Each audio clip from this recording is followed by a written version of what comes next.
Toutes les personnes dans leur vie s'efforcent de réaliser un rêve ou un objectif, par exemple devenir riche, influent ou comprendre la vérité et le sens de la vie. Mais certaines personnes ne sont pas comme tout le monde.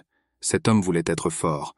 Ce désir de force lui est resté même dans sa seconde vie. Dans ce combat, nous voyons un homme se battre contre une foule nombreuse. Il lui crie dessus, lui demandant s'il sait qui ils sont. Le premier à se précipiter sur lui reçut immédiatement un coup puissant. Les hommes, fatigués des mouvements étranges du garçon, décidèrent de l'attaquer d'un seul coup. Cependant, il parvient à éviter d'être encerclé par eux et utilise une technique de combat spéciale appelée capoeira. Il a réussi à renverser l'un des hommes. Les hommes restants décident de faire équipe et de l'attaquer, pensant qu'il ne résistera pas à leur attaque. Mais il les surprend avec une série de coups de pied, utilisant les techniques de base du taekwondo. L'un des hommes l'insulte, le traite de garçon insolent et lui dit de se préparer à mourir à coups de hache. Mais à la place, le garçon utilise une autre technique de coup de pied de capoeira et bat tous ses attaquants. Il se moque d'eux et leur demande si c'était le mieux qu'ils pouvaient faire. L'un des hommes se plaint que le combattant inconnu les tient à distance avec ses mouvements étranges. Le garçon lui dit de se taire et les accuse d'avoir déclenché la bagarre alors qu'il ne faisait que s'occuper de ses propres affaires. Il les attaque à nouveau et les prévient qu'ils ont tous de gros problèmes. Ils ont très peur et décident de s'enfuir car ils pensent que c'est un démon. Leur chef bat l'un des siens alors qu'il tente de s'échapper et le traite d'homme sans valeur. Le chef dit alors au jeune homme que ses compétences ne sont que des trucs et astuces, mais qu'il ne peut pas vaincre un vrai maître avec ses sales tours. Le leader explique que la force d'un vrai maître dépend de la manière dont il utilise son énergie intérieure. Il veut montrer au garçon comment on fait. Alors le chef attaque le garçon et le met au défi d'essayer de bloquer son mouvement avec ses sauts de singe. Mais le garçon utilise ses techniques de boxe et de coups de poing croisés et frappe le leader en plein visage. Le jeune homme demande au leader de quoi il parlait pendant tout ce temps. Un ring de boxe apparaît à sa mémoire, où deux boxeurs s'affrontent, et le public applaudit bruyamment et exprime sa joie. L'annonceur annonce que Master Perfect Kang Sang-hyuk est de retour avec un puissant compteur croisé. Un coup de poing qui atterrit directement sur le challenger Dero Anteo Anto. Dero Anteo Anto est éliminé, et le commentateur déclare que Master Perfect a encore gagné. Avec un bilan de 432 victoires et 18 défaites. Ils annoncent le nom du champion Kang Sang-hyuk. Ils se demandent qui pourra arrêter cette incroyable séquence de victoires. Le journaliste félicite Khan et affirme qu'il a surmonté les fausses nouvelles selon lesquelles sa santé se détériore. Il défend à nouveau son titre. Le journaliste demande que Khan ait mentionné dans une interview précédente qu'il avait quelque chose à dire. « Dis-moi, après ce match tu partiras, c'est vrai ?» Khan le confirme en disant que c'est vrai. Kang leur annonce alors que ce match sera le dernier de sa carrière. Tous les journalistes sont surpris et se demandent s'il y a une raison à cette décision soudaine. Un autre journaliste se demande si la sélection de Khan est liée aux rumeurs selon lesquelles sa santé se détériorerait. Khan leur dit que c'est vrai. Interrogé sur ses problèmes de santé, Khan explique qu'il a de graves problèmes de santé. Le manager de Champion Kang, qui est assis à côté de lui, demande aux journalistes de le laisser tout expliquer. L'entraîneur explique que les longs matchs et les entraînements intenses ont provoqué une détérioration rapide du corps de Khan. Les journalistes le comprennent, notant que Khan est impliqué dans CE Sport depuis 30 ans et participe à des compétitions d'arts martiaux mixtes très difficiles. Khan détient le record du champion le plus ancien et tout le monde se demande si c'est la fin de Monsieur Parfait. Le manager annonce alors qu'en raison de l'état de santé du champion Kang, ils mettront fin à l'entretien ici. Khan pense à Monsieur Parfait, un surnom qu'il a gagné après être devenu une figure légendaire du monde des arts martiaux mixtes. Dès sa petite enfance, il a démontré un succès incroyable dans les arts martiaux. Il s'est entraîné dans de nombreux arts martiaux, tels que la boxe, le Muay Thai, le taekwondo, la lutte, le catch et bien d'autres encore. Khan est devenu champion 3 ans seulement, après avoir commencé sa carrière dans les arts martiaux mixtes. Il était imbattable, avec une incroyable séquence de victoires et de nombreux records. Mais Khan est désormais impliqué dans CE Sport depuis plus de 30 ans, et il doit l'accepter. Il a vaincu tout le monde sur le ring, mais le temps l'a vaincu. Il est gravement et incurablement malade.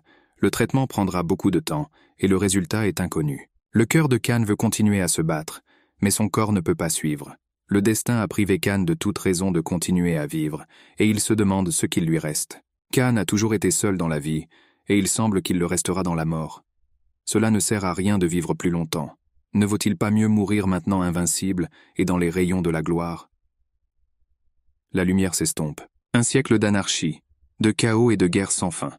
Le royaume Jun s'est étendu à travers le continent et a combattu avec ceux qui l'entouraient. Même si le royaume Jun n'était pas aussi fort que certains autres grands pays, il était très résilient. Cela était dû à la technique de développement spirituel venue d'Inde et enseignée par Bodhidharma. Ils ont combiné cela avec des compétences de combat pour créer des arts martiaux. D'autres pays ont souvent tenté de contrôler et de supprimer les groupes qui pratiquaient ces arts martiaux, appelés écoles ou sectes Murima. Mais le roi du royaume, Jun Jusan, comprit que ces sectes Murim détenaient un pouvoir précieux. Cela pourrait les aider à gagner des guerres. C'est pourquoi il les a soutenus et protégés. Le successeur de Jusang, Jusung, a continué à les aider. Il a même conclu un accord selon lequel la famille royale et les sectes Murim ne s'attaqueraient pas une fois le continent unifié. Finalement, le royaume Jun est devenu le plus puissant. Cela marqua le début de l'âge d'or des sectes Murim. Cependant, de temps en temps, des conflits surgissaient entre les sectes traditionnelles et le culte des démons, soutenus par la religion dominante de l'époque, le lotus blanc, ce qui a conduit à un cycle de bons et de mauvais moments tout au long de l'histoire. Ceci est tiré d'un livre intitulé Jugejin, tome 2. Il ferme le livre. Il trouve l'histoire de Murim très intéressante, notamment celle appelée arts martiaux. La femme de ménage entre alors et demande au garçon Yon White s'il est encore là. Elle lui rappelle qu'ils ne peuvent pas le laisser se faufiler tout le temps car le roi serait contrarié. Young dit qu'il est vraiment désolé et pense que cela pourrait être gênant pour la femme. La femme dit à Young que c'est son travail et lui demande de le lui faire savoir à l'avance la prochaine fois. Young est d'accord et dit qu'il comprend. La femme demande à Young où il va maintenant et il dit qu'il va rejouer aujourd'hui. Young mentionne qu'il pourrait rentrer un peu tard. La dame lui rappelle de rentrer avant le dîner. Young lui assure de ne pas s'inquiéter et s'enfuit. La femme le regarde partir et explique pourquoi les garçons de son âge ont tant d'énergie. Elle ajoute qu'à chaque fois que Young part, elle craint qu'il n'ait des ennuis. L'homme à proximité est d'accord avec elle, disant qu'il est également inquiet. En fait, il pense que le jeune maître du mur du Tigre d'Or vaudra beaucoup d'argent. Alors il espère que personne d'autre n'aura le temps de kidnapper le garçon. Young atteint la jungle et commence à faire des exercices d'étirement. Au bout d'un moment, il décide que cela suffit et commence à pratiquer les techniques de boxe. Les voix répètent les mots « Monsieur Parfait »,« Numéro 1 au monde » et « L'homme le plus fort du monde ». Son adversaire arrive, et tout le monde se demande à quel match ils vont assister aujourd'hui. La bataille commence. L'adversaire de Yeon lance une attaque haute, mais Yeon l'esquive facilement. Il compte mesurer la distance avec des low kicks et attendre le bon moment. Cependant, l'ennemi utilise un mouvement astucieux. Young pense d'abord que c'est un plaquage, mais réalise ensuite que c'est un piège. Young continue de pratiquer ses mouvements, donnant des coups de poing et de pied en l'air parmi les arbres. L'homme qui observe Young de loin se demande ce que Young fait seul. Young continue de s'entraîner, et lorsqu'il donne un coup de pied à l'arbre, celui-ci se divise en deux. Young est étonné par l'incroyable puissance des arts martiaux, d'autant plus qu'il n'a que 9 ans. Dans ses pensées, Young pense que 9 années se sont écoulées depuis sa renaissance. Dans ce monde de Murima, avec des souvenirs de sa vie passée, il se demande si ce monde est un rêve ou une réalité, et si la personne qu'il était dans le passé est son vrai moi, ou qui il est maintenant. Young estime qu'il a eu de la chance de renaître à Murim, car dans sa vie antérieure, il ne pouvait pas réaliser tous ses désirs, en raison des lois et des règles de décence qui y existaient. Murim est un univers où les problèmes de vie et de mort sont résolus par la force. Rien ne le retient ici. Il se fera une fois de plus un nom qui fera vibrer le monde cette fois, avec ses arts martiaux modernes. L'homme qui regardait Yeon est choqué, et s'exclame qu'il est impossible pour un enfant d'avoir un tel pouvoir. Young se rapproche et remarque qu'il semble qu'il y ait un observateur. Il demande alors à l'homme pourquoi il le surveillait secrètement. Et il répond que le père du garçon lui a ordonné de veiller à la sécurité de son fils. Yeon mentionne ensuite qu'il pense que l'homme a vu toute la formation que Yeon a suivie. L'homme s'en excuse. Young se dit que la situation n'est pas bonne. Il s'inquiète de ce qui pourrait arriver si son père découvrait cela. Le père de Young est le chef du Golden Tiger Wall, l'un des 10 plus grands clans d'affaires, avec beaucoup de pouvoir sur la scène commerciale des plaines centrales. Bien qu'ils occupent le dernier rang parmi ces clans, ils jouissent d'une bonne réputation pour leur générosité et leur adhésion à la religion dominante. Le chef Yeon Jae-ho avait 2 filles de sa femme unique et un fils nommé Yeon White. Le chef Jae-ho demande à son fils Yeon s'il est vrai qu'il pratique les arts martiaux, pratiqués par les bandits et la populace. Yeon le nie, affirmant que ce n'était pas lui. Cependant, son père se met en colère et se demande si Yeon oserait mentir. Il dit à Yeon qu'il a entendu dire qu'il se roulait par terre et s'entraînait à coups de poing et de pied. Le père demande si c'est le genre d'arts martiaux que des voyous de rue utilisent au hasard. Young répond en disant que ce sont des techniques avancées qui seront bientôt appelées par son nom et qu'il les a apprises d'un certain maître. Papa dit à Young que s'il veut mentir, rends-le au moins crédible. Young est déçu que son père ne l'ait pas cru. Son père dit à Yeon d'arrêter de dire des bêtises et dit que si Yeon veut étudier les arts martiaux, il devrait le faire comme un aristocrate, pas comme un mendiant. Il suggère de trouver à Yeon un bon maître et mentionne même l'école voisine du mont Hwa. Il demande si Young veut y devenir novice. Young refuse, disant qu'il ne veut pas. Il ajoute que les arts martiaux qu'il a appris sont étonnants et avancés, pas pires que ceux qu'ils ont déjà. La colère du père éclate lorsqu'il demande des explications à Young sur sa position apparemment absurde. Il ne comprend pas ce changement soudain chez Young, qui a toujours été un fils obéissant. En réponse, mon père déclare qu'il enverra Young à la secte du mont Hwa dans 10 jours et qu'il ne tolérera aucune objection. Cependant, Young a une proposition. Il demande à son père la véritable raison pour laquelle il a été envoyé à la secte de la montagne Hwa. Il soupçonne que son père a des connaissances. Young propose un pari. Père doit trouver un artiste martial du mont Hwa pour venir le combattre. Et puis le père verra que son fils n'a rien à apprendre à l'école. Si Young perd, il jure d'obéir aux ordres de son père sans poser de questions. En revanche, s'il sort vainqueur, le père n'interférera pas avec ses études. Le père, avec un sourire narquois, accepte ce pari, croyant avoir pris son fils dans un piège. Ils se donnent mutuellement leurs paroles en tant qu'hommes et scellent l'affaire. Mais Young se rend compte que son père a plus en tête qu'il n'y paraît. Le père remarque la détermination de Young, mais estime qu'il n'y a aucun moyen pour Young de gagner. Son adversaire ne sera autre que le disciple de Ki Hyuk-do, le premier ancien de la Hwa Mountain Sect, connu sous le nom de Plum Blossom Warrior. Ce combattant est très fort au combat, presque à égalité avec un combattant de premier ordre.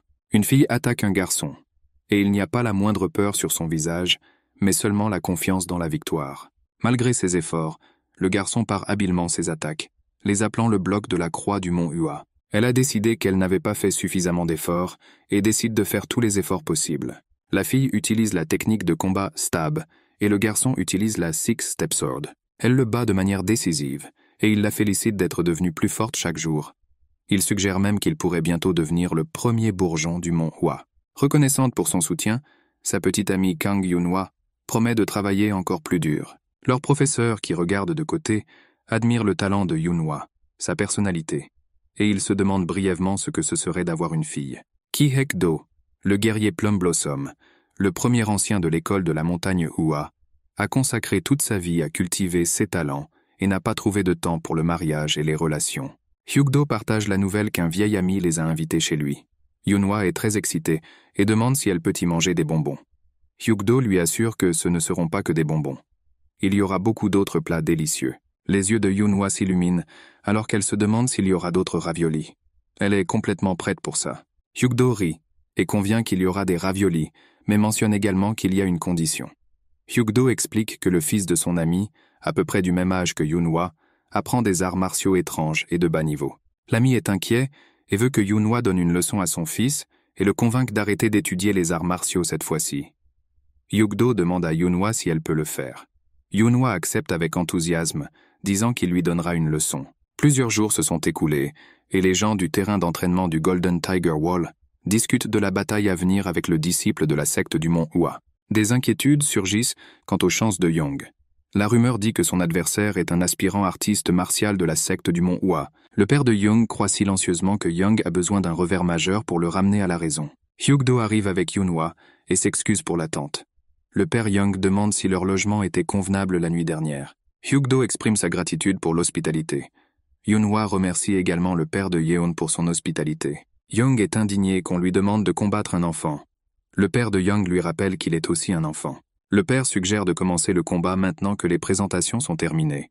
Hyuk-do est d'accord et demande au père Yeon de prendre place dans le public. Il précise que puisqu'il s'agit d'une compétition et non d'un combat à mort, les épées seront en bois et qu'il est strictement interdit d'infliger des blessures graves à l'ennemi. Dès que l'un d'eux admet sa défaite ou perd connaissance, l'autre sera déclaré vainqueur. Hyuk-do assure que s'ils estiment qu'il y a un risque de blessure grave, ils arrêteront immédiatement le match. Après avoir établi les règles, Hyuk-do annonce le début du match entre Young Hui-tae et Kang Yunhwa.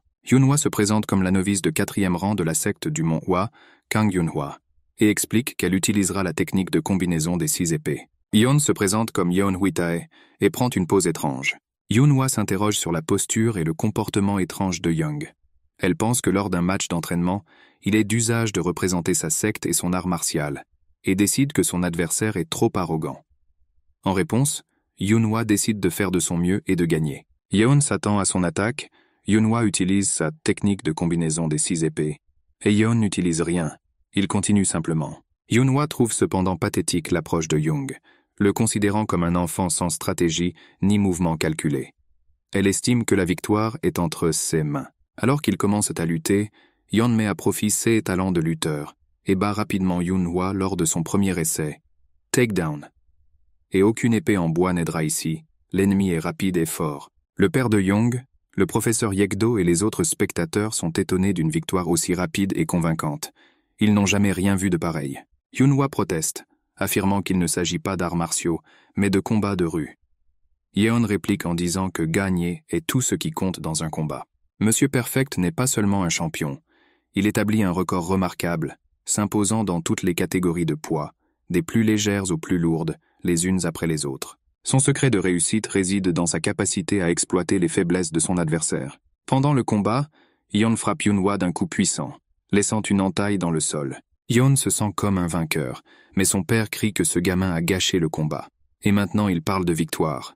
Young est confus et demande s'il a vraiment fait une erreur. Il explique avoir arrêté le combat, car son adversaire ne pouvait plus bouger et aurait été grièvement blessé. Cependant son père le gronde, affirmant que ce qu'il faisait n'était pas un art martial, mais un combat de rue. Young demande pourquoi c'est mauvais. Il s'entraîne et atteint l'illumination. C'est un art martial. Young donne mal à la tête à son père. Yekdo pense que le garçon a raison sur quelque chose. C'est incroyable que Young puisse si bien contrôler son énergie interne à un si jeune âge. Mais en tant qu'artiste martial, Yukdo ne peut pas considérer ce qu'il fait comme un véritable combat. Yukdo parle à Yeon et dit que ces combats ne sont pas différents des arts martiaux des sectes démoniaques. Yukdo dit à Yeon que les arts martiaux ne consistent pas seulement à devenir fort, il s'agit également d'être noble et d'améliorer son esprit et son corps. Mais Yeon demande à Yukdo quelle est la différence entre le démon invincible, un maître des arts martiaux traditionnels, dont la renommée s'est répandue il y a des décennies, et le roi de l'excentricité et de la noblesse, qui est issu d'une secte démoniaque, mais se bat noblement et honnêtement. Cela confond Yukdo, et il demande à Yeon ce qu'il vient de dire. Il y a 80 ans vivait un artiste martial, expérimenté et respecté nommé Invincible Démon, Bang Seong, qui était membre d'un groupe d'arts martiaux ordinaires. Plus tard, il découvrit l'abîme du mal en lui. Il a appris quelques méthodes de combat interdites et perverses et les a utilisées pour tuer de nombreuses personnes. Ces chemins interdits figuraient également dans un livre secret qui expliquait comment contrôler ses mauvais désirs et devenir une meilleure personne. Mais Pansong a mal compris cela, et cela a rendu ses mauvais désirs encore pires. Il est ainsi devenu le plus grand méchant de son époque, et le roi des excentricités et de la noblesse, Pyok Yeom-wi, a toujours bénéficié de l'amour des gens. Il est le chef d'un groupe de rue. Il veut devenir très fort dans les arts martiaux et devenir l'un des 100 meilleurs artistes martiaux. Des lois strictes règnent dans son groupe. Young demande à Yukdo si apprendre les règles des arts martiaux vous rend normal. Yukdo pense que les paroles de Yeon ont du sens et se demande s'il a été injuste dans ses pensées pendant tout ce temps. Il croyait que les gens qui suivent des chemins étranges ne recherchent que le pouvoir, tandis que ceux qui suivent les bons chemins visent à s'améliorer et à maintenir leur honneur. Mais maintenant, il n'en est plus si sûr. Young est perplexe devant le sérieux avec lequel Yukdo prend cela. Il suppose que chacun a ses propres goûts et dégoûts. Soudain, Yukdo reçoit l'illumination. Une lueur bleue l'entoure. Quelqu'un le félicite et dit que c'est formidable pour son groupe d'arts martiaux. Mais Yukdo minimise cela, affirmant que ce n'est pas si grave. Il vient de réaliser qu'il devait encore étudier et étudier si le garçon pouvait le faire dans un conflit. Young trouve ça un peu ringard, comme dans les mangas pour adolescents. Il se demande comment Yukdo a atteint l'illumination grâce à ce qu'il a dit. Yeon demande alors à Yukdo qu'il a quand même gagné leur combat, n'est-ce pas? Yukdo hésite un peu, mais accepte ensuite. Young dit avec enthousiasme à son père qu'il a gagné le pari. Le père Young est bouleversé parce qu'il croit fermement qu'il faut tenir ses promesses. Yukdo se tourne vers Yeon et le remercie, disant qu'il a obtenu l'illumination grâce à Yeon. Yukdo demande alors si Yeon est prêt à le combattre. Young s'énerve un peu et demande si c'est vraiment nécessaire. Mais son père le gronde en disant que c'est une opportunité très rare. Il dit à Young qu'il pourra voir de près les incroyables arts martiaux de la secte du Mont Hua. Yukdo ajoute une condition et dit que s'il est satisfait de leur combat, Il récompensera Yeon. Young est surpris et demande quelle est la récompense. Hyuk-do explique qu'il semble que Yeon n'ait appris qu'une seule technique spécifique, mais s'il est satisfait de leur combat, il aidera Yeon à apprendre toute autre technique d'arts martiaux qu'il souhaite. Young est excité et demande si Hyuk-do va vraiment l'aider à apprendre la technique de son choix. Hyuk-do le confirme, mais dit que cela dépend de la façon dont se déroule leur combat. Puis Young ajoute autre chose. Il demande ce qui se passera s'il bat Hyuk-do. Hyuk-do pense au fond que pour un enfant qui n'a pas encore 10 ans, c'est très sûr de lui. Mais il est toujours d'accord, et ajoute que si Yeon le bat, il sera redevable à Yeon. Dans ses pensées, Young réalise qu'il s'agit d'une grande opportunité. Il peut apprendre une nouvelle technique, et le puissant ancien de la secte de la montagne Hua lui doit. Il remarque Yunhwa, et se sent un peu désolé pour elle. Hyuk-do se prépare à se battre, et demande à Yeon s'il est prêt. Young prend une pause inhabituelle et le confirme. La bataille commence. Les deux combattants semblent inhabituellement immobiles, contrairement au match précédent. L'ambiance est devenue assez sérieuse. Yeon admet que Hyuk-do est vraiment un formidable artiste martial, car il ressent la force intérieure de Hyuk-do et voit son aura. Il décide qu'il doit d'une manière ou d'une autre se lancer dans un combat rapproché. Se demandant s'il devrait simuler une attaque puis battre en retraite, Young conclut qu'une telle manœuvre sans enthousiasme ne fonctionnera pas. Il doit franchir les limites de l'aura de l'ennemi. Il comprend que les combattants les plus faibles gagnent souvent en subissant des dégâts, afin de porter un coup plus puissant. Hyuk-do est surpris et pense « Wow, Young peut-il vraiment voir les limites de mon aura ?» Hyuk-do décide de faire un peu peur à Young, et augmente l'aura. Young est choqué, et dit que c'est impossible car l'aura augmente. Hyuk-do dit à Yeon que s'il veut juste rester là et avoir peur, il devrait abandonner et redevenir un enfant. Hyuk-do essaie même de frapper Yeon avec l'arme, mais Yeon continue d'esquiver. Hyuk-do note que le jeu de jambes de Young est assez intéressant. Young se déplace de manière imprévisible et anticipe les attaques de Hyuk-do. Young se rend compte que Hyuk-do ne le prend pas facilement simplement parce qu'il est jeune. Hyuk-do utilise à la fois des mouvements réels et faux, et y met beaucoup d'agressivité. Young pense que s'il continue à bouger ainsi, il pourrait trouver une opportunité d'attaquer. Alors Young descend et dit « Ça y est » et essaie de frapper Hyuk-do. Mais il y a une épée dans sa main qui bloque son cou, et le garçon s'y accroche. Il souffre beaucoup, mais il ne fait pas de bruit. Hyuk-do admet que si Yeon continue de s'améliorer, il deviendra incroyablement talentueux. Il ressent le besoin de donner à Young une leçon d'échec, pour l'aider à grandir. Mais soudain, Yeon attrape la main de Hyuk-do, disant que c'est son tour, et il veut répondre avec dignité. Il utilise des techniques de lutte. Hyuk-do se rend compte que Young est prêt à sacrifier un peu, pour porter un coup puissant. Le père de Young remarque à nouveau cette étrange technique. Young utilise une technique de Jiu-Jitsu, appelée Elbow Punch. Yeon se rend compte qu'il a attrapé Hyuk-do avec ce mouvement, quelle que soit son expérience. Une fois piégé dans cette cale de soumission, il sera difficile d'en sortir. Hyuk-do pousse Young fort avec sa main, et Young se demande quelle est la force intérieure de Hyuk-do. Hyuk-do ramasse alors Yeon et le jette au sol avec force. « Aide, l'enfant est en train d'être tué. » C'est la dernière chose à laquelle Yeon a pensé. Young s'évanouit et se réveille plus tard dans son lit. Son corps est bandé et il souffre. Young se rend compte qu'il a perdu le combat. Bien que cela soit décevant, Young estime que l'expérience lui a apporté certains avantages et que tout le monde a des moments de victoire et de défaite dans la vie. Même si vous êtes contrarié de perdre, vous ne devriez pas abandonner. Quelqu'un à l'extérieur de la pièce annonce que Young est enfin réveillé, et ils entrent. C'est Hyuk-do. Hyuk-do demande à Young comment il s'est senti. Young demande « Qu'est-ce que ça fait ?» Hyuk-do dit « Perdre pour la première fois de votre vie est plutôt doux amer, n'est-ce pas ?» Young répond que ce n'est pas la première fois qu'il perd. Hyuk-do demande « Oh, vraiment ?» Il ne s'attendait pas à trouver un gars aussi expérimenté que Yeon dans ce domaine. Hyuk-do dit à Yeon que s'il a l'intention de suivre sa propre voie dans les arts martiaux, il a quelques options. Hyuk-do demande alors à Yeon s'il s'entraîne pour devenir plus fort ou s'il veut simplement l'excitation du combat. Young répond qu'il veut juste profiter du combat. Il pense qu'il est plus efficace d'essayer d'améliorer les arts martiaux existants plutôt que d'en apprendre de complètement nouveaux. Hyuk-do demande pourquoi Yeon évite alors d'étudier les arts martiaux existants. Il note que ces différents arts martiaux ont leur propre force. Hyuk-do demande à Yeon s'il est prêt à renoncer à ses avantages.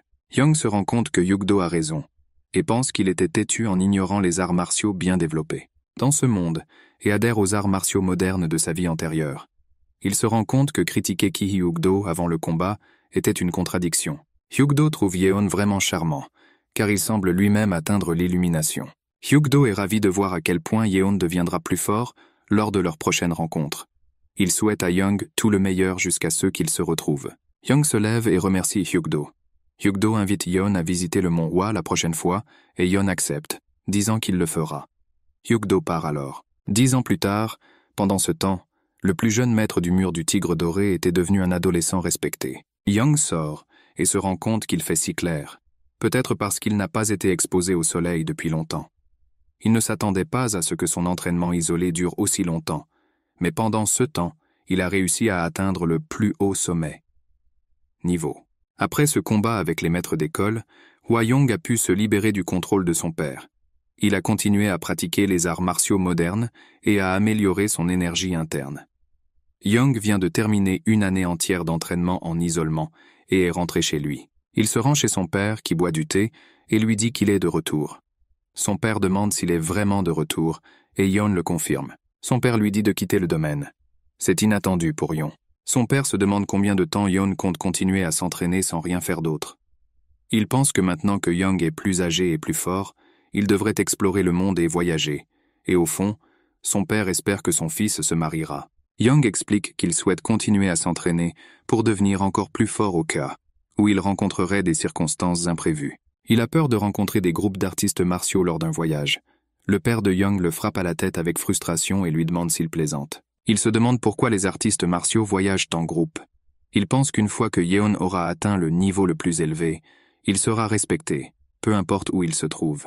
Il dit à Yeon de rendre visite à sa sœur du clan Nangong et de se présenter à ses proches dans un premier temps. L'empereur de l'épée Nangong Joseon y réside et peut accepter sa demande de duel.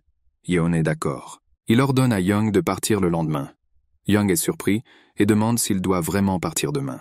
Le lendemain matin, Yeon informe sa famille et tout le monde au Golden Tiger Wall qu'ils ne pourront pas le voir pendant un certain temps. Il leur assure qu'il enverra des mises à jour de temps en temps. Tout le monde lui conseille de ne pas oublier de manger à l'heure et, si nécessaire, d'utiliser un pigeon voyageur. Il lui demande de prendre soin de lui. Voyager à travers le Jianggu est quelque chose que Young n'a jamais essayé dans sa vie antérieure. Il y a beaucoup de gens forts à Murim et il devrait attendre Yeon. Il croit qu'il deviendra bientôt l'homme le plus fort de Murim. Yeon possède un gant spécial qui se transforme en lame lorsqu'il l'active. Il était un peu inquiet car il a lui-même demandé ce matériel, mais il fonctionne bien. Dans la forêt, Young regarde autour de lui et dit qu'il a enfin fait le voyage dont il rêvait à Jinaga. Vraiment calme, et il a une pensée. Il décide de voler et s'envole haut dans le ciel, se demandant s'il doit aller plus vite. Lorsqu'il arrive à l'entrée de la ville, une longue file de personnes l'attend. Un homme dans la file se demande pourquoi il y a une si longue file d'attente à l'extérieur de la petite ville. Il pense que s'il connaissait le King Gong, il pourrait voler et éviter la file d'attente. L'homme derrière lui dit d'être réaliste, disant que les gens ne peuvent pas vraiment voler. À ce moment, il voit Young voler vers l'entrée et atterrir au sol. Young note que Qinggong est vraiment utile et demande où il se trouve. L'homme explique que c'est l'une des 3 plus grandes villes de la province du Henan. Young demande comment se rendre dans la province d'Anhui et l'homme lui conseille d'aller à Luoyang. Il suggère que si Young n'est pas pressé, il devrait rester ici un moment et savourer un bon repas dans une auberge connue pour ses plats délicieux. L'homme suggère à Young « Et si on essayait ?» Yeon répond en disant qu'il restera ici aujourd'hui et remercie l'homme pour l'information. L'homme exprime sa gratitude à Yeon pour leur avoir montré cette vue incroyable. 2 hommes à proximité se demandent s'ils ont vu cela. L'un d'eux le confirme en disant que c'est assez évident d'après CE que porte Young. L'homme dit à l'autre que son chef va vraiment aimer ça. Dans une taverne, 3 hommes discutent en dégustant leur repas. L'un d'eux demande aux autres s'ils ont entendu parler de quelqu'un appelé Tyran en armure fantôme, Roi Mu Ki-hyun. Le deuxième homme répond « Bien sûr, Mu est l'un des 100 meilleurs artistes martiaux. » La première personne est d'accord et demande si elle connaît Q. Il explique que le disciple du Phantom Armor Tyrant King doit visiter le clan Nangong. La troisième personne s'enquiert du but de la visite. La première personne révèle que le Phantom Armor Tyrant King a une énorme dette envers l'empereur de l'épée, Sur Nangong Joseon. C'est pourquoi il envoie son disciple lui apporter le cadeau. En conséquence, le clan Nangong prépare une réception formelle pour le disciple. Young surprend leur conversation. Tout en mâchant sa nourriture, Yeon se demande si le disciple du Phantom Armor Tyrant King se dirige également vers le clan Nangong. Il pense que si les choses se passent bien, il pourra voir les arts martiaux du Phantom Armor Tyrant King. Soudain, des fauteurs de troubles arrivent à l'auberge et exigent qu'un chemin leur soit frayé. Les 3 hommes qui parlèrent plus tôt se demandent pourquoi ces fauteurs de troubles sont là. et décide de s'enfuir pour éviter tout ennui. Les fauteurs de troubles commencent à enfoncer la porte et à la défoncer. Leur chef, Kwang Soo-ak, annonce que la Dark Heaven Sect prendra désormais le contrôle de l'auberge. Il assure à tout le monde que s'ils coopèrent, rien de grave n'arrivera. Les gens se demandent pourquoi un artiste martial suprême se trouve dans un tel endroit. Gwan les calme en leur disant qu'ils sont ici pour rencontrer le disciple du Phantom Armor Tyrant King. Certains hommes se demandent si le disciple du roi tyran en armure fantôme est vraiment là.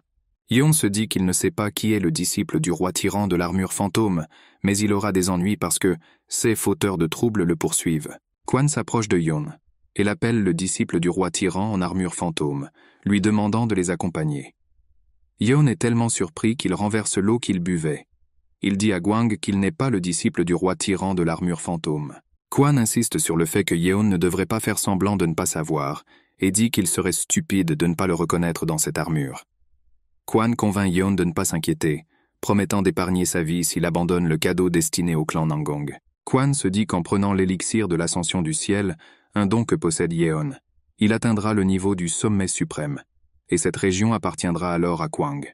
Young se rend compte que parler à Kwan et à ses hommes ne fonctionnera probablement pas car il semble têtu. Young décide donc qu'il n'a pas d'autre choix.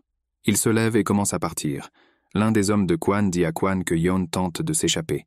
Kwan demande si Young a vraiment l'air de s'enfuir. Young les regarde et les invite à venir avec lui. Ils se retrouvent dans un endroit parmi les arbres. Kwan dit à Yeon qu'il n'est pas trop tard et lui demande de donner l'élixir d'ascension au ciel. Young crie à Kwan de se taire et insiste sur le fait qu'il n'est pas le disciple du roi tyran de l'armure fantôme et attaque. Cela met Kwan en colère et il demande à Young s'il sait même à qui il a affaire. Kwan menace de tuer Yeon car il semble que Yeon veuille mourir. Kwan attaque Yeon de toutes ses forces, lui disant de mourir. Mais Yeon parvient à esquiver l'attaque et contre-attaque avec un coup puissant en utilisant le spin kick. Technique du coup d'arrière. Kwan est jeté dans un arbre, le brisant sous l'impact. Les hommes de Kwan sont choqués et se demandent comment Yeon a pu envoyer un artiste martial suprême voler d'un seul coup. Young crie après les hommes de Kwan et demande ce qu'ils regardent. Il les prévient qu'eux aussi sont en difficulté. Les hommes commencent à se crier dessus, se disant de s'enfuir parce qu'ils pensent que le disciple du roi tyran dans l'armure fantôme provoque le chaos. Le lendemain, les deux hommes discutent à nouveau à l'hôtel.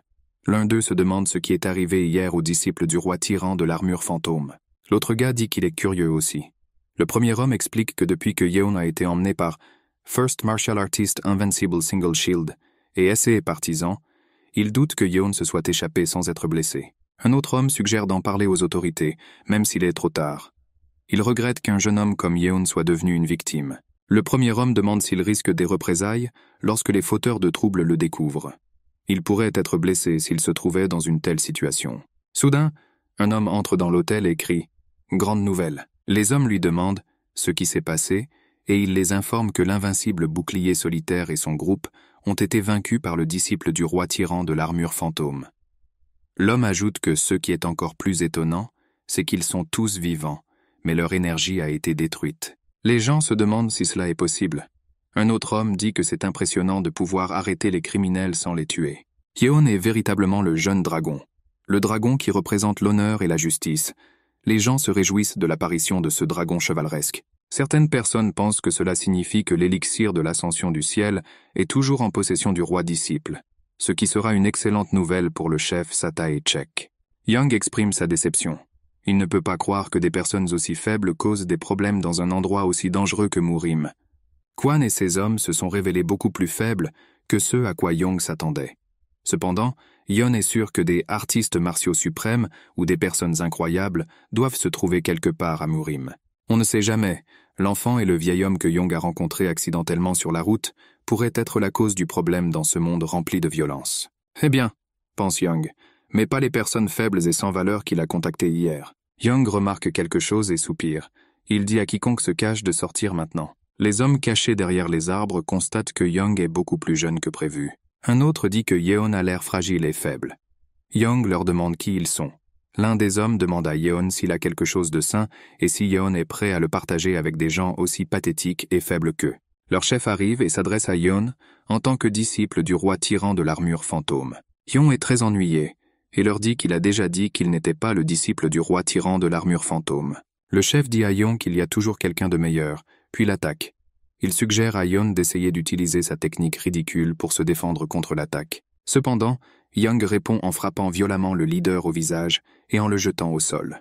Yeon se retourne vers les partisans du leader et ils ont tous l'air effrayés, allongés sur le sol comme s'ils étaient blessés pour éviter d'être attaqués par Yeon. Yeon pense qu'il n'a pas besoin d'épargner leur vie, mais comme il a déjà détruit leur source d'énergie, ils ne pourront probablement pas se venger. Yeon pense alors que maintenant qu'il est devenu un artiste martial, il ne pourra plus éviter de verser du sang. Pendant ce temps, quelque part, un village brûle. Un homme assis à genoux et pleurant supplie quelqu'un de lui sauver la vie, mentionnant qu'il a une femme et des enfants. Cependant, l'autre homme refuse et attaque, le tuant. L'homme dit au corps sans vie qu'il n'aurait pas dû croiser son chemin, et c'est pour cela qu'il a dû détruire tout le village tellement cela l'a bouleversé. Cette personne est le Fist Demon, le frère jumeau du Palm Demon.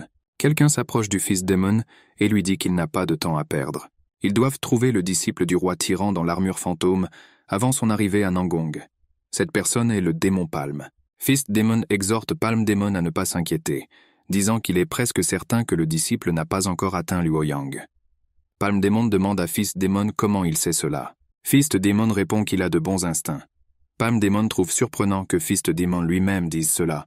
Ils partent, et derrière eux reste un village détruit. Dans la forêt, Young boit tranquillement du thé avec les hommes. L'un d'eux l'informe que pour arriver à Luoyang, il lui suffit de continuer à marcher dans cette direction pendant encore une demi-journée environ. L'homme les invite à voyager ensemble car ils vont dans la même direction. Young est d'accord, pensant que c'est bien d'avoir des amis. Il espère que cela mettra fin aux fauteurs de troubles qui le suivent. Young se demande aussi sincèrement qui est l'actuel disciple du roi tyran dans l'armure fantôme. Soudain, une énorme explosion secoue les environs. Young agit rapidement pour assurer la sécurité des hommes qui l'accompagnent. Il le remercie chaleureusement pour sa réponse rapide. Young leur conseille de quitter les lieux immédiatement en raison du danger existant. Le Fist Demon et le Palm Demon arrivent. Fist Demon s'adresse à Palm Demon, confirmant que sa prédiction précédente était effectivement exacte. Le disciple du roi tyran en armure fantôme n'est pas encore arrivé à Luoyang. La voix de Yeon s'élève alors qu'il leur crie dessus, révélant qu'il n'est pas le disciple du roi tyran de l'armure fantôme. Démon Fist demande si Yeon s'attend à ce qu'il croit ses paroles. Le Palm Demon, quant à lui, admire le courage de Yeon de leur parler avec autant d'audace. Il explique qu'ils sont connus sous le nom de démons jumeaux Fist Palm, des méchants notoires des générations précédentes. Ceux deux-là étaient de très mauvais criminels qui aimaient blesser les gens et tuer sans raison. Ils sont devenus les ennemis du monde Murima et ont mis en colère de nombreuses personnes. Mais ils étaient insaisissables en raison de leurs compétences et de leur instinct animal. Palm Demon explique qu'ils avaient prévu de faire une pause jusqu'à ce qu'ils atteignent un certain niveau. Mais ils ont entendu dire que Young avait l'élixir de l'ascension céleste. En réponse, Yeon donne rapidement un coup de pied au Palm Demon, le faisant tomber au sol. Le Fist Demon gronde avec colère Yeon, l'accusant d'attaque lâche. Il tente alors d'attaquer Yeon. Yeon se rend compte que l'attaque du Fist Demon est rapide mais simple, ce qui lui offre l'occasion de réduire l'écart. Cependant, le Fist Demon porte un coup puissant sur Yeon, lui causant une grande douleur. Young se rend compte que sans son armure, le Fist Demon aurait pu arracher le cœur de Young. Demon Fist ridiculise Yeon, le traitant d'imbécile, et lui demandant si Yeon croit qu'il peut anticiper les mouvements rapides du Snake Strike de Demon Fist. Le Palm Demon intervient, disant à Young qu'il n'est pas protégé. Il active son Cannon Shot Palm et attaque Young. Cependant, lorsque la poussière retombe, il devient clair que Yeon n'a pas été affecté par l'attaque. Palm Demon suggère que Yeon n'est pas un enfant ordinaire. Le Fist Demon suggère de mettre fin à la confrontation le plus rapidement possible. Et le Palm Demon note qu'il n'y a pas eu d'objectif aussi intéressant depuis longtemps. Young se rend compte que le Fist Demon et le Palm Demon sont tous deux des combattants très talentueux, mais ils ont des styles de combat similaires. Le Fist Demon attaque Yeon, lui disant que le regret ne l'aidera plus maintenant. Il active sa puissante technique, Death Hurricane Fist. Young se rend compte qu'il ne peut pas simplement esquiver parce que le Palm Demon attend pour l'attaquer. Palm Demon remarque que Yeon mène intentionnellement l'attaque de Fist Demon dans une direction différente de la sienne. Yeon utilise également un jeu de jambes que Palm Demon n'a jamais vu auparavant. Cependant, le Palm Demon ne permet pas à un jeune homme comme Yeon de se ridiculiser. Il active son Cannon Shot Palm et attaque Young. Young court après le Fist Demon. Le Fist Demon demande si Yeon pense qu'il peut survivre en se cachant simplement derrière lui. Il active sa technique Quick Snake Lunge et attaque Young, pensant que c'est la fin. Mais Yeon parvient à donner un coup de pied à Demon Fist, si fort qu'il crache du sang. Le Palm Demon crie après Young, exigeant de savoir ce qu'il a fait au Fist Demon. Young montre le couteau dans sa botte. et dit que les jumeaux ont été dépassés par le karma pour avoir tué des innocents. Le démon dit à Yeon de se taire et l'attaque, menaçant de l'écraser en fine poussière, disant que l'élixir de l'ascension du ciel n'a aucun sens. Palm Demon utilise sa puissante attaque Cannon Shot Palm, frappant Yeon. À pleine puissance, l'envoyant voler. Le démon gronde Yeon pour un comportement aussi arrogant, croyant que Yeon s'est transformé en poussière avec l'élixir d'ascension au ciel. Cependant, à sa grande surprise, Yeon s'envole soudainement d'en haut, demandant qui s'est transformé en poussière. Le démon demande avec colère à Yeon quand il s'est lancé dans un saut. Yeon leur conseille que s'ils veulent sauver leur vie, ils doivent se rendre maintenant. Démon Palm prévient Yeon que même avec le Chingong, il ne pourra pas esquiver cette attaque. Il crie « Palm Cannon Shot » et attaque Yeon. En réponse, Yeon utilise la technique Spin Kick pour contre-attaquer l'adversaire. Le Palm Demon tombe au sol, du sang coulant de sa bouche. Fist Demon demande alors à Young s'il pense qu'il est différent d'eux. Il déclare que le plus petit nombre de personnes tuées par Yeon par rapport aux Fist Palm Demons ne change rien au fait que Yeon finira par devenir accro au meurtre et obsédé par cela, tout comme eux. Fist Demon dit de façon inquiétante à Yeon qu'il le verra en enfer et qu'il tombe sans vie. Avec une gorgée de sang, Young rétorque qu'ils n'en sont pas sûrs. Young regarde autour de lui, soupçonnant que quelqu'un le surveille secrètement. Il appelle l'observateur caché à se révéler. Le cacheur s'excuse, admettant qu'il est peut-être tombé dessus par hasard. Il admet qu'il avait envie d'aider, mais les compétences de combat de Yeon étaient si dominantes et impressionnantes qu'il se sentait obligé de simplement regarder. Young se demande pourquoi l'observateur a choisi de rester passif plutôt que d'intervenir. L'homme exprime ses sincères regrets et propose de tout faire pour se racheter, demandant le pardon de Young. Intérieurement, Yeon émet l'hypothèse que l'homme pourrait être affilié à la faction orthodoxe sur la base de ses manières polies et de sa connaissance de l'étiquette d'observation des arts martiaux. Le chroniqueur félicite Yeon pour ses compétences remarquables, exprimant sa surprise d'avoir pu vaincre à lui seul les célèbres mercenaires criminels, les démons jumeaux Fist Palm. Yeon est intrigué par la mention d'une récompense. Il demande des éclaircissements et demande si le gouvernement a réellement récompensé les criminels. L'homme le confirme en expliquant que, malgré tous les efforts, les autorités n'ont pas réussi à appréhender ces criminels et à les traduire en justice. Young demande à l'homme s'il se souvient avoir dit qu'il ferait tout ce que Young lui demanderait. Il dit à l'homme que dans ce cas, il devrait aller signaler cela au gouvernement, Luo Yang en premier. L'homme saisit avec gratitude la main de Young et le remercie pour son pardon. Il se présente comme Eun Taeo et promet d'informer le gouvernement de ce qui s'est passé. Yeon se présente comme Yeon Vitae et dit à Eun qu'ils peuvent se revoir si le destin le permet. Au bureau du gouvernement provincial de Luoyang, un homme offre à Young un sac d'or et lui dit que c'était un grand honneur pour lui de rencontrer personnellement le célèbre Chevalier Dragon. Young est surpris et demande « Dragon chevaleresque ?» Il se demande quand les gens ont commencé à lui donner un nom aussi effrayant. Yeon prend le sac d'or et demande si c'est une récompense pour les démons jumeaux du poing et de la paume. L'homme le confirme et mentionne qu'il y a environ 1 nyang d'or dans le sac. Yeon calcule mentalement que les dépenses mensuelles d'un roturier typique sont d'environ 1 nyang d'argent. Et 1 nyang d'or équivaut à environ 100 de nyang d'argent, donc c'est beaucoup. Il est impressionné qu'Eun Taeo ait tenu sa promesse. Alors que Young part, il réfléchit à ses attentes à l'égard des histoires de Wuxia, qui mettent en scène l'ancienne dynastie Ming et mentionnent souvent des bâtiments. Cependant, il est surpris de découvrir que ce monde est complètement différent. Il n'avait jamais entendu parler de la tentative du royaume Jun d'unifier la plaine centrale. Ce monde est plus développé et civilisé qu'il ne l'imaginait. En prenant un bain, Young exprime sa satisfaction d'avoir trouvé une technique alliant charme et magie, ce qu'il recherchait. Il note que l'endroit ressemble plus à un monde fantastique qu'au monde Wuxia auquel il s'attendait. Young espère en apprendre davantage au cours de son voyage à travers ce monde. La nuit, pendant que Young dort, quelqu'un entre dans sa chambre et cherche quelque chose. Il vérifie si Young dort. L'homme s'énerve et marmonne que c'est bien arrivé ici. Il se demande où Young l'a caché. Young a soudainement pris la parole, conseillant à l'homme de ne pas voler. Avec une précision habile, Young bloque les points d'acupuncture d'une personne. La personne ne peut pas bouger son corps. Young lui demande s'il a trouvé ce qu'il cherchait, et Eun Tae-ho s'adresse à lui. Eun Tae-ho est surpris et demande comment Young a su que c'était lui. Young répond en disant qu'il le savait à partir du moment où Eun lui a mis le parfum de suivi, lorsqu'ils se sont serré la main plus tôt. Yeon informe Eun qu'il doit se tromper en pensant que Yeon est le disciple du tyran King Phantom Armor. Yeon change de sujet, disant à Eun que maintenant qu'il l'a pris en flagrant délit, sa vie est entre les mains de Yeon. Yeon offre à Eun un choix. Il peut soit affronter la mort aux mains de Yeon, soit révéler sa véritable identité. Eun se moque de Yeon, se demandant si Yeon, le chevalier dragon, lui fera du mal. Il demande si Young pense que cela va lui faire peur. Young prévient Eun qu'il ne semble toujours pas comprendre la gravité de sa situation et lui demande si Eun pense qu'il est incapable de recourir à la torture. Young explique alors qu'il donne une chance à Eun en ce moment. Eun a maintenant très peur et demande si Yeon est vraiment le chevalier dragon de la secte orthodoxe et se demande comment il pourrait s'engager dans de telles activités. Yeon nie ces rumeurs, expliquant que c'est une coïncidence si les personnes qui l'ont attaqué étaient toutes des méchants. Young dit à Eun qu'il va maintenant apporter les ciseaux pour commencer la torture. Eun supplie Yeon de ne pas le torturer, disant qu'il fera ce que dit Yeon. Young décide d'abord d'enlever le masque d'Eun. Eun lui demande d'attendre 1 minute, mais Young continue et enlève son masque. À la grande surprise de Yeon, il découvre qu'Eun est une femme sous le masque. Cette découverte le choque. La femme demande si Yeon a des plaintes concernant sa véritable identité. Yeon réfléchit à la façon dont le beau mec qu'il a rencontré dans le roman de Wuxia s'est avéré être une femme. Young réfléchit à ce qu'il va faire ensuite.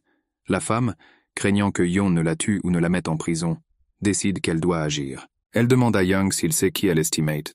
Young lui demande son identité et elle révèle que sa mère est la chef du clan Hao. Yeon éclate de rire, trouvant ce que la femme a dit incroyablement absurde. Il se demande pourquoi elle faisait semblant d'être membre d'un des 3 grands clans de Luoyang. La femme proteste avec colère en disant qu'elle est sérieuse et insiste sur le fait que sa mère est bien la chef du clan Hao. Elle prévient Young que s'il essaie de lui faire du mal, elle le tuera. Young la rassure en disant qu'il la croit. La femme est surprise et lui demande s'il lui fait sincèrement confiance. Yeon explique que normalement, dans une telle situation, personne ne se ferait passer pour le jeune chef du clan Hao. Si elle est réellement la fille du chef du clan, alors ce qu'elle a fait était une erreur. La femme demande ce que Young entend par erreur. Yeon l'informe que grâce à ses actions, il dispose désormais de quelque chose qu'il peut utiliser pour contrôler la situation du clan Hao. Le pavillon de Luoyang est l'un des 3 bâtiments les plus célèbres de Luoyang. Il est connu comme un bordel, mais ce qui l'a rendu célèbre était un vin spécial appelé vin magique. De nombreuses personnes influentes et célèbres ont visité ce lieu. Cependant, il y a un secret du pavillon Luoyang que seuls quelques-uns connaissent. Il sert de siège au clan Hao. Yeon entre dans le pavillon Luoyang avec cette femme, le chef du clan Hao, Eun Seolyun. Salut Young. Yeon exprime son admiration pour le sang-froid de Seolyun, même si sa propre fille est retenue en otage. Seolyun demande à Young s'il la menace à ce stade. Young suggère qu'ils arrêtent d'agir et soient honnêtes l'un envers l'autre. Il demande à Seolyun si elle s'attendait à ce qu'il attrape sa fille. Seolyun demande pourquoi Young pense cela. Yeon explique que sa fille Eun Biwa est kleptomane depuis son enfance. Mais c'était la première fois qu'elle volait avec autant d'audace. Yeon dit à Seolyun que cela n'aurait aucun sens si le chef du clan ne le savait pas. Il explique que Biwa a pu se cacher pendant que les méchants le poursuivaient parce qu'elle avait des gens du clan Hao pour l'aider là-bas. Yeon note également que c'est Seolyun qui a répandu la rumeur selon laquelle il était le disciple du roi tyran. Seolyun répond en disant que la supposition de Young est un peu tirée par les cheveux. Young élève la voix, lui disant de ne pas faire comme si elle ne savait pas. Il explique que les seules organisations capables de répandre des rumeurs aussi rapidement sont les mendiants et le clan Hao. Il ajoute que la preuve est sa fille, qui a été capturée par Yeon. Biwa intervient en criant que ce n'est pas juste. Seolyun commence à rire et à féliciter Young, le qualifiant d'incroyable. Elle reconnaît que Yeon, un descendant du mur du tigre doré, possède des capacités exceptionnelles. Young se rend compte que Seolyun a découvert son passé et est ennuyé par la façon dont elle diffuse de fausses informations à son sujet. Il demande à Seolyun comment elle compte le compenser pour cela. Seolyun demande à Yeon s'il se demande pourquoi elle a fait de telles choses. Young répond qu'il est bien sûr curieux, mais qu'il ne veut pas s'attirer davantage d'ennuis. Il dit à Seolyun que si elle compense les pertes qu'il a subies, il agira comme si cela ne s'était jamais produit. Seolyun commande que Young agit comme le chef du mur du tigre doré et loue ses talents d'orateur. Elle lui demande ce qu'il veut. Yeon explique ses 2 demandes. Premièrement, si le mur du tigre doré demande de l'aide au clan Hao, ils doivent fournir de l'aide au moins 1 fois. Deuxièmement, Young demande la tablette Azure Wolf. Seolyun se met en colère et demande si Young pense qu'elle est stupide. Elle estime que ces conditions sont trop complexes pour être compensées. Young rétorque en disant que le clan Hao lui a causé 3 pertes importantes. Premièrement, ils ont répandu de fausses rumeurs, poussant de nombreuses personnes à le poursuivre. Deuxièmement, Cela a mis à rude épreuve sa relation avec le fantôme Armor Taeran King, l'un des 100 meilleurs artistes martiaux. La dernière perte s'est produite lorsque sa fille a tenté de voler Yeon dans sa chambre. Seo-Lyun se met en colère et se demande comment un jeune homme comme Yeon, un artiste martial exceptionnel, peut émettre autant de pression et de soif de sang. Elle se rend compte que les informations sur Yeon étaient fausses depuis le début. Bien que Seo-Lyun ne soit qu'au début de son apogée, elle ne s'attendait pas à ce que l'âge de quelqu'un de Yeon soit aussi formidable. Elle admet son erreur et dit qu'elle aurait dû se renseigner sur le niveau de Yeon avant d'agir. Seo-Lyun interroge Young sur la dernière condition. Young dit que ce n'est pas grave. Il lui demande de lui fournir une liste des 100 meilleurs artistes martiaux du Jianggu. Seo-Lyun demande pourquoi si Young envisage de défier chacun d'eux dans un combat. Young le confirme en disant qu'il a besoin de cette expérience. Seo-Lyun admet qu'un artiste martial émergeant comme Yeon pourrait bénéficier de tels défis. Elle révèle également qu'il est vrai que le disciple du roi tyran en armure fantôme possède l'élixir d'ascension céleste et envisage de le donner au clan Nangong. Seo-Lyun informe Yeon qu'on lui a demandé d'assurer son arrivée en toute sécurité et qu'elle a reçu une grosse somme. Pour ça, Young comprend et lui demande pourquoi elle lui dit cela. Seo-Lyun s'excuse d'avoir impliqué Yeon dans cet incident. Young dit qu'il va bien tant qu'il est indemnisé et qu'il ne veut pas s'attarder là-dessus. Concernant les méfaits de sa fille, Young espère que Seo-Lyun la punira sévèrement. Biwa proteste et demande pourquoi elle devrait être punie. Young se rend compte qu'être sur la liste des 100 meilleurs artistes martiaux est une bonne affaire. Il lit le nom de l'artiste martial de Rang 85, Dame Hoge, et se sent heureux que Hoge soit à proximité. Young décide qu'il doit combattre Hoge. Bien que Hoge soit classé parmi les 100 meilleurs artistes martiaux, le monde accorde plus d'attention à ses excentricités qu'à ses compétences en arts martiaux. Hoge est connu pour son excentricité, surtout son obsession de discuter de sujets tels que les noms. La rumeur veut que si vous parvenez à satisfaire Hoge avec vos paroles, il pourrait vous donner un jeton, appelé tablette du mendiant, qui prouve votre lien avec la secte des mendiants. Cependant, personne n'a jamais reçu cette plaque. Yeon salue Hoge et se présente comme Yeon Huite, un nouveau venu dans le monde Murim. Il rend hommage à Dame Hoga de la secte des mendiants. Hoge demande à Young s'il est venu partager des histoires intéressantes avec lui. Young le confirme et affirme qu'il connaît de nombreuses histoires dont Hoge n'a jamais entendu parler auparavant. Hoge se vante d'avoir entendu la plupart des histoires du monde, mais il est intrigué par la perspective d'entendre quelque chose de nouveau. Cependant, il prévient que si les histoires de Young s'avèrent ordinaires, il le punira. Sentant la pression, Young se rend compte que Hoge est un artiste martial incroyablement talentueux. Il réfléchit aux histoires qu'il devrait utiliser pour attirer Hoge. Young est excité à l'idée de partager des histoires sur Wuxia et propose de poursuivre leur conversation à l'hôtel. Hoge insiste sur le fait qu'il ne boira pas avec Young jusqu'à ce qu'il le reconnaisse comme un vrai gars. Plus tard, il se retrouve dans un hôtel confortable. Hoge, impatient d'entendre la suite de l'histoire du singe, remet en question la pose brusque de Yeon. Yeon taquine Hoge de manière ludique, lui disant qu'il y a plus à dire dans l'histoire et l'exhortant à profiter de la délicieuse nourriture. Hoge, perdant patience, exige que Young continue l'histoire. Young est secrètement content. Sa stratégie semble fonctionner. Il comprend que tout artiste martial adorerait la célèbre histoire de Journey to the West. Il se demande s'il doit demander un combat en échange de cette histoire. Avec un sourire malicieux, Yeon pose enfin la question. Hoge déclare fermement que pour une histoire aussi courte, partager le signe du mendiant, symbole de la secte des mendiants, est hors de question. Young le rassure en mentionnant qu'il possède un trésor d'histoires fascinantes qu'il n'a pas encore racontées. Pendant ce temps, à la table voisine, un homme invite une dame à le rejoindre à table, tandis que la dame résiste. La dame lui demande de la relâcher et s'enquiert de son comportement, exprimant un désintérêt évident. S'assit avec lui. Yeon soupire, réalisant que des situations comme celle-ci sont courantes dans les contes Wuxia. Des hommes draguant des femmes alors qu'ils étaient ivres, tout comme dans leur vie antérieure.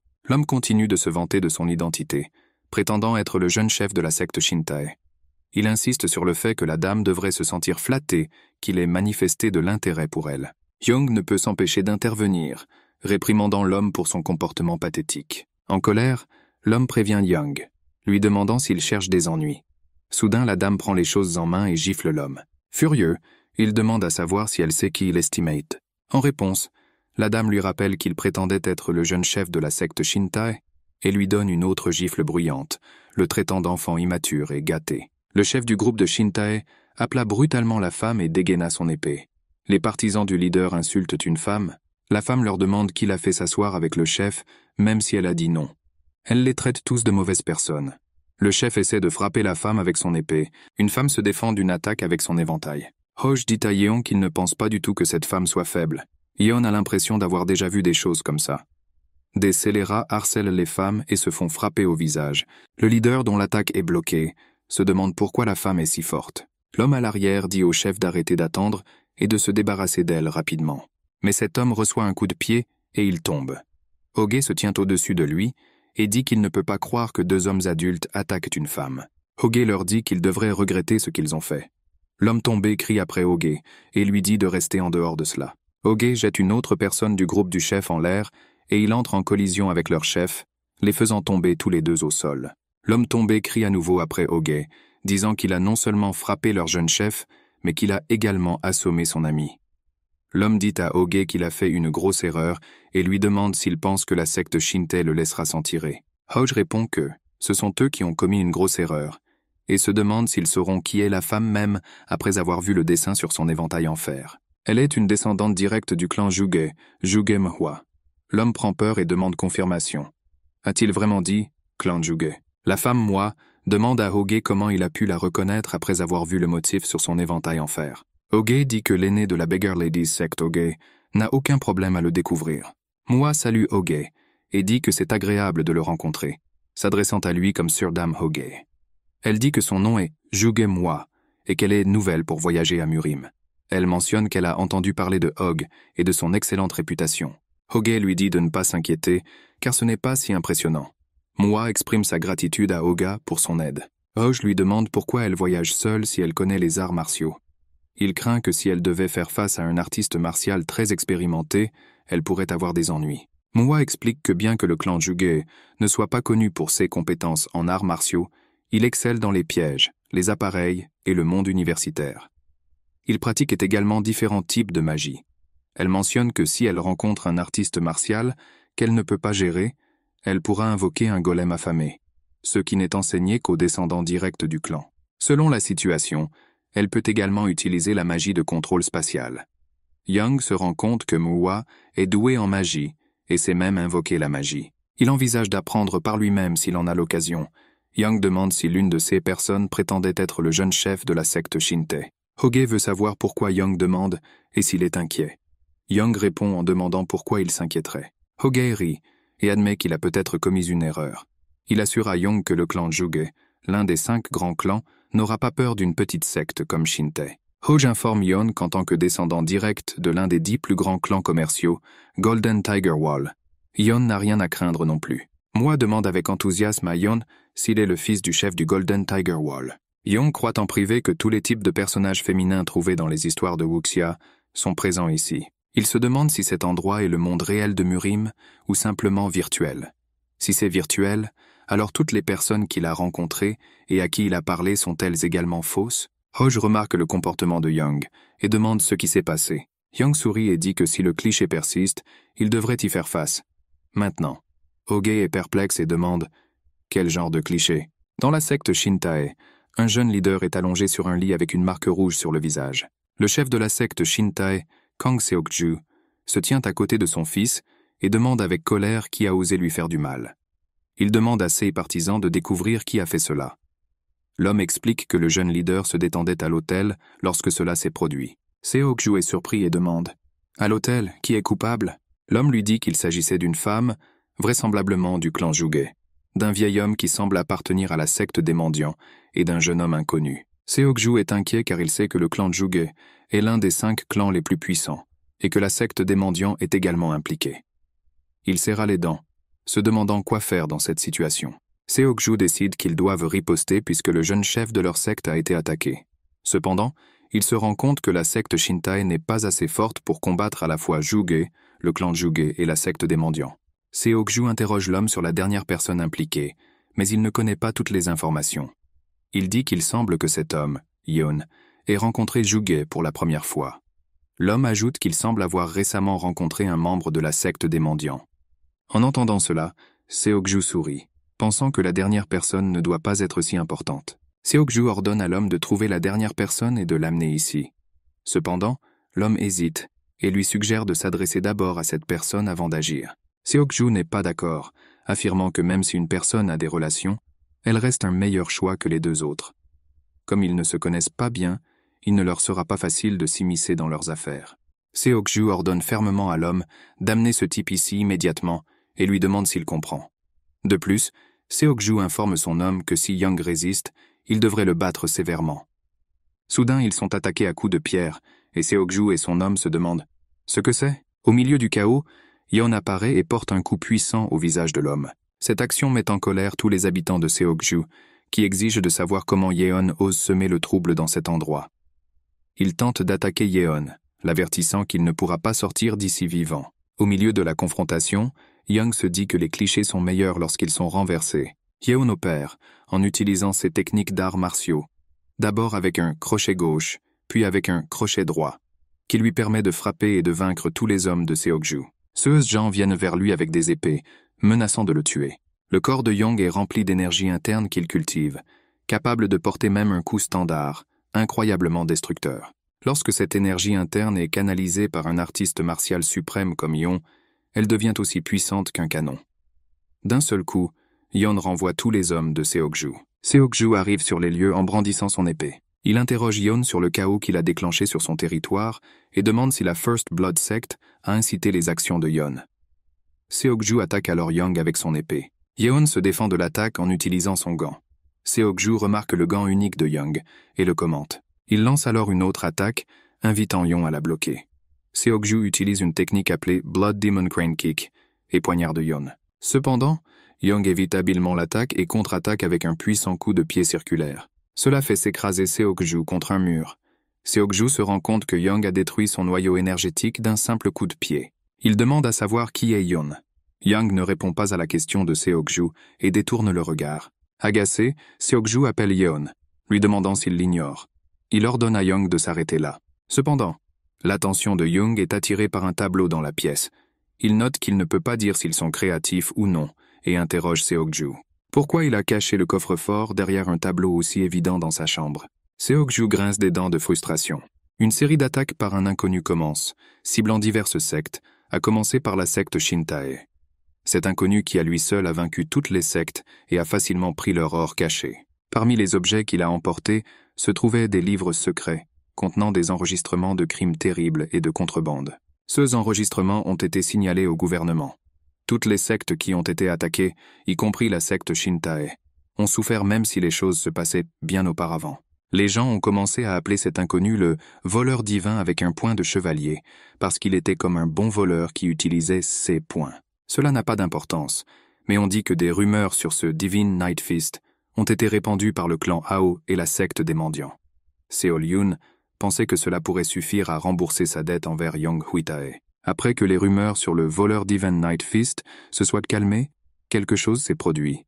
Yeon demande à Lady Moi pourquoi elle les suit, et elle dit que cela semble drôle. Yeon se demande pourquoi Moi se comporte comme un enfant, et lui dit qu'il va bientôt s'entraîner avec Sir Dam Hoge, et qu'elle devrait donc partir. Moi demande alors que ce n'est peut-être pas officiel, mais comme c'est toujours du sparring, n'est-ce pas Yeon? As-tu besoin d'un témoin pour cela? Elle dit qu'en tant que descendante directe du clan Juge, elle mérite amplement d'être seconde.